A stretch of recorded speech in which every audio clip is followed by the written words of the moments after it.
सिद्धार्थनगर के माधव प्रसाद त्रिपाठी राजकीय medical college में प्रशासनिक और शैक्षणिक प्रक्रियाओं को लेकर गंभीर विवाद सामने आया है। कॉलेज के 2 वरिष्ठ फैकल्टी सदस्यों के बीच नियुक्ति प्रक्रिया, अनुभव प्रमाण पत्र और शैक्षणिक योग्यता को लेकर आरोप प्रत्यारोप का मामला अब प्रशासन और संबंधित नियामक संस्थाओं तक पहुंच गया है। हालांकि इन आरोपों की आधिकारिक पुष्टि या अंतिम सत्यापन अभी होना बाकी है और मामले में सक्षम प्राधिकारी द्वारा जाँच या निर्णय किया जाना शेष है। सिद्धार्थनगर का माधव प्रसाद त्रिपाठी राजकीय मेडिकल कॉलेज जिले की प्रमुख स्वास्थ्य और चिकित्सा शिक्षा संस्थाओं में गिना जाता है, लेकिन इन दिनों यह संस्थान इलाज या शिक्षा की उपलब्धियों से अधिक आंतरिक विवाद और गंभीर आरोपों को लेकर चर्चा में है। मामला कॉलेज के 2 वरिष्ठ फैकल्टी सदस्यों के बीच शुरू हुए विवाद का है, जिसमें नियुक्ति प्रक्रिया, शैक्षणिक योग्यता और अनुभव प्रमाण पत्र को लेकर एक दूसरे पर सवाल उठाए गए हैं।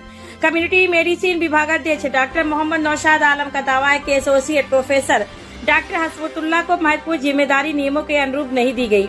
उनका कहना है कि उन्होंने संबंधित दस्तावेजों, आरटीआई से प्राप्त सूचनाओं और नियामक संस्थाओं के नियमों के आधार पर शासन, जिला प्रशासन और कॉलेज प्रशासन को लिखित शिकायत भेजी है। डॉक्टर नौशाद आलम का आरोप है कि पीएचडी डिग्री और नियुक्ति से जुड़े कुछ तथ्यों की जाँच की जानी चाहिए। हालांकि इन आरोपों पर अभी किसी सक्षम प्राधिकारी की अंतिम पुष्टि सामने नहीं आई है। वहीं दूसरी ओर डॉक्टर हसमतुल्ला ने इन आरोपों को स्वीकार नहीं किया। उनका कहना है कि डॉक्टर नौशाद आलम के अनुभव प्रमाण पत्र में कथित रूप से अनियमितताएं हैं।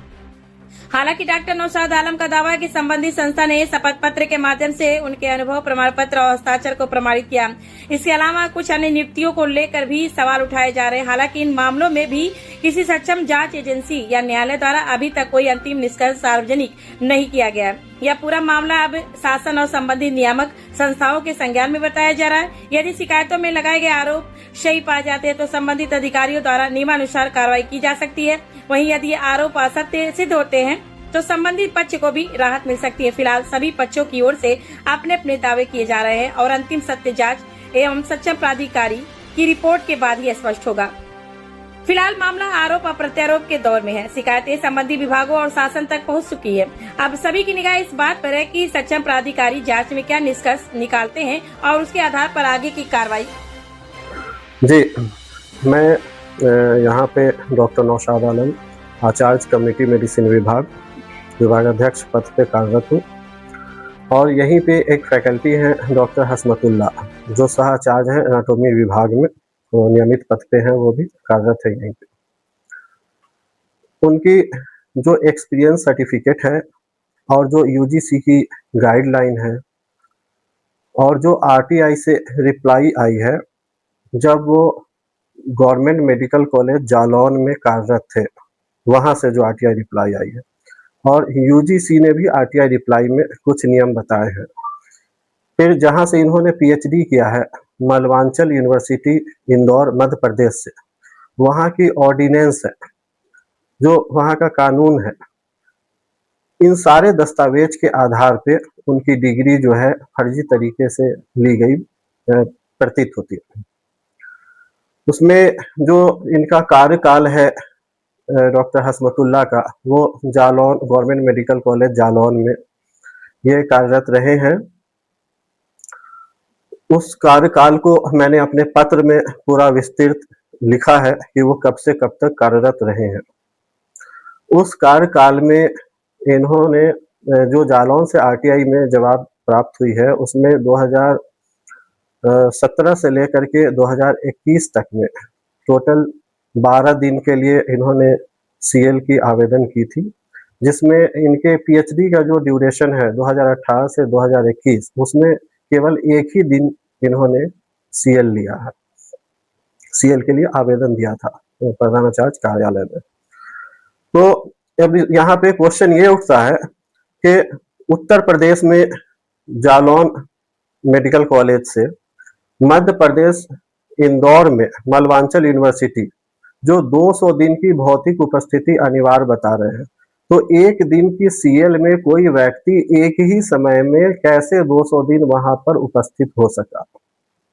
ये खुद एक क्वेश्चन उठा रहा है उनकी पीएचडी उपाधि पे। तो हमारे द्वारा पूर्व में भी शिकायत की गई थी। उस शिकायत में प्रधानाचार्य महोदय ने, जो तत्कालीन प्रधानाचार्य थे, उन्होंने यहाँ से रजिस्ट्रार मलवांचल यूनिवर्सिटी को मेल के माध्यम से उसको वेरीफाई किया था। वहां से रजिस्ट्रार द्वारा वेरीफाई किया गया कि पीएचडी डिग्री जो है सही है। लेकिन पीएचडी डिग्री सही अगर है तो ये बिना जाए हुए, बिना वहां प्रेजेंट हुए पीएचडी की डिग्री कैसे प्राप्त कर ली उन्होंने, ये कैसे सही हो गया? एनएमसी और यूजीसी गाइडलाइन क्या कहती है? एनएमसी की गाइडलाइन जो 2022 से है उसमें यह लिखा हुआ है कि पीएचडी रेगुलर इन कैंपस होना चाहिए, यानी जहां पे आप पीएचडी में अध्ययनरत है आप वहां पे भौतिक रूप से उपस्थित हो, इसको बोलते हैं रेगुलर इन कैंपस। और 2025 की गाइडलाइन भी है। लेकिन यूजीसी की जो गाइडलाइन है उसमें जैसे इन्होंने कहा है कि 2018 में इन्होंने एडमिशन लिया है पीएचडी में, तो यूजीसी की जो गैजेट नोटिफिकेशन है वो 2016 की इन पे लागू होती है। 2016 में यूजीसी गैजेट नोटिफिकेशन में जिसमें पीएचडी उपाधि देने की नियम का उल्लेख किया गया है, उसमें पृष्ठ संख्या 12 बिंदु संख्या 11.1 उसमें साफ तौर पे लिखा हुआ है कि किसी भी संस्थान से पीएचडी डिस्टेंस लर्निंग मोड में नहीं किया जा सकता। सर, आपके इस मेडिकल कॉलेज में जो फैकल्टी है उनकी डिग्री फर्जी है ऐसा बताकर शिकायत भी किया गया है, जो पब्लिक डोमेन में आने के बाद इस संस्थान के साख पर बट्टा लग रहा है, इस पर आप क्या? देखिए, कुछ दिन पहले इस माधव प्रसाद त्रिपाठी मेडिकल कॉलेज में प्रिंसिपल को ईमेल्स प्राप्त हुई हैं विभिन्न नागरिकों द्वारा, लोगों द्वारा। उसमें पहला प्रकरण है कि डॉक्टर नौशाद आलम जो इस समय हमारे वहाँ associate professor community medicine as a professor community medicine के पद पर कार्यरत है, उनके विरुद्ध भी कुछ अनुभव की सत्यता की जांच के लिए भी हमें जो है मेल प्राप्त हुई है। तो उसके लिए विधिवत कमेटी गठित करके और कमेटी की आख्या के आधार पर संस्थान द्वारा जो है उस संबंधित मेडिकल कॉलेज को सत्यापन के लिए भेज दिया गया है, जो कि रिपोर्ट आना अभी बाकी है। दूसरे प्रकरण में हमारे ही वहाँ कार्यरत डॉक्टर हसमतुल्लाह, सह प्राध्यापक एनाटॉमी विभाग, उनके खिलाफ भी अनुभव और उनके पीएचडी डिग्री को लेकर के ईमेल प्राप्त हुई है, जिसके लिए भी कमेटी गठित कर दी गई है और विधिवत जांच कराई जाएगी। वैसे आप लोगों को हम बता दें कि डॉक्टर हसमतुल्लाह के खिलाफ पूर्व में भी एक जांच समिति बैठी थी और उन्होंने उस कॉलेज में पीएचडी डिग्री और प्लस अनुभव के सत्यापन के लिए हमसे पूर्व प्रधानाचार्य ने भेजा भी था, जो कि पुष्टि होकर के आ भी गई है, लेकिन पुनः हम जांच इसकी हम करवा रहे हैं।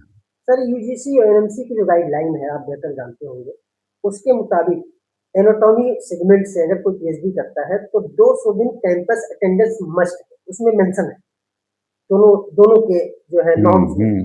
और जो आईटीआई के माध्यम से जो डॉक्टर हसमतुल्लाह के जो शैक्षिक प्रमाण पत्र है, खासकर पीएचडी की डिग्री और अनुभव प्रमाण पत्र, अगर दोनों को टैली करके और नियमों को मिलाते हैं तो वो उस रिज्यूम में 18 से लेकर 21 तक सिर्फ एक दिन के अवकाश पर है। 500 किलोमीटर दूर क्या संभव है? नहीं, देखिए, अब ये जांच का विषय है, इसीलिए जो है जांच समिति प्रधानाचार्य द्वारा इस कार्यालय से गठित भी कर दी गई है।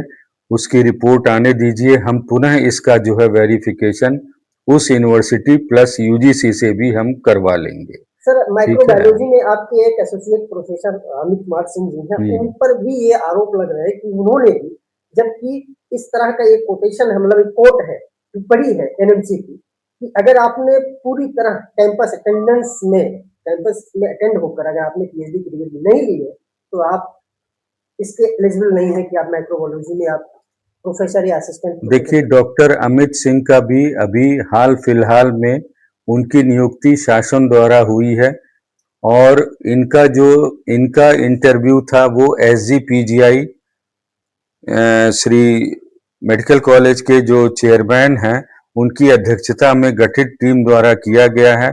शासन द्वारा पूरी खोजबीन के बाद ही इनको जो है नियुक्ति पत्र मिला होगा। तो चूंकि इनकी नियुक्ति शासन स्तर पर हुई है, वहीं से प्रमाणित हुई है, तो इस विषय में अभी हम कुछ भी नहीं कह सकते हैं। तो उम्मीद करते हैं कि जो ये विवाद चल रहा है, जुबानी जंग का अखाड़ा बन चुका है, जहां शिक्षण कार्य होने चाहिए थे, क्या इस पर पटाक्षेप लगने की उम्मीद है? वैसे देखिए, जांच रिपोर्ट आने दीजिए, तभी जो है कुछ इस पर कहा जा सकता है। अभी कहना तो बहुत ही जल्दबाजी होगी।